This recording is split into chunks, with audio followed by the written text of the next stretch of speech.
This is Carl with the three things I'm watching for Friday, May the 8th. Starting out, overnight develops in the Middle East. I'm not sure what's going on there. We have a lot of reports coming in. Bottom line, U.S., some of the Navy vessels came under attack. So the U.S. attacked some Iranian port facilities overnight. Um, Also, some attacks from the other countries. The U.S. stands by its claim that the ceasefire is still in place.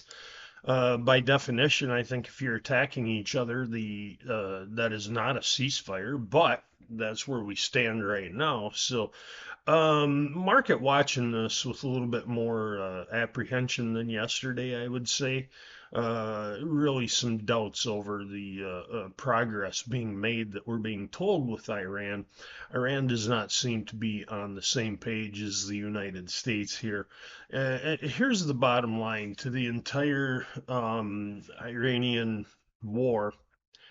And it doesn't matter who says that the war is over. If Iran, the United States, it does not matter. Until we see vessels freely flowing through the Straits of Hormuz, it does not matter what progress or what state the war is in. Until vessels feel they can freely move through the Straits of Hormuz, the market is going to react the way it is. The shipping companies will ultimately decide when this war is over, not the United States, not Iran. Second thing I want to talk about. Yesterday, the reports on Mato Grosso soybean production going to be down 5% this year. Looking at the same thing we've heard, it's a broken record, but now we're hearing it directly from states in Brazil, and this is coming from looking forward. Yesterday we talked, there were several analysts saying that Brazil's soybean production will likely hold steady this year, no expansion. And now we're hearing, like I said, Mato Grosso officials saying that soybean production will be down 5%.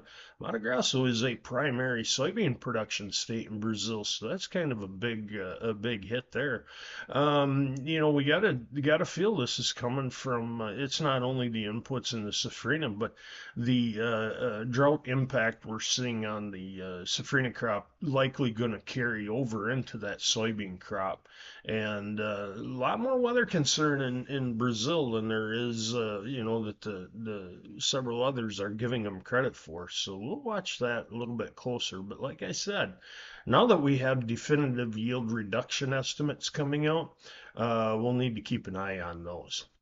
Third and final thing I want to talk about today that I'm watching is we will likely see elevated positioning for next Tuesday's WASDE report. USDA looking for a smaller corn, smaller wheat crop, big cuts to carry out. Wheat carry out from this year to next. New crop expected to be about 100 million bushels lower than old crop. New crop corn carryout expected to be down almost 1 billion bushels from old crop, or excuse me, not carryout, production expected to be down nearly 1 billion bushels. Carryout also expected to drop. But if we're taking 1 billion bushels out of the production on corn, we're going to have to take out quite a bit of demand if we're going to hold to a 1.9 billion bushel carryout that the USDA has projected on new crop. With reports of acre shifting and everything else, it's going to get pretty interesting. The June revisions and some of the summer WASDE reports may be a little bit more interesting than these. One thing I'm watching heading into this WASDE report is the global corn number. Global corn carryout forecast to come in 26-27 around 288 million metric tons. If correct, that would be down nearly 30 million metric tons in 3 years. That is a big drop in available corn inventory and maybe tells you why some of these buyers continue to come to the United States for needs right now, even with elevated values. Those are the three things I'm watching today.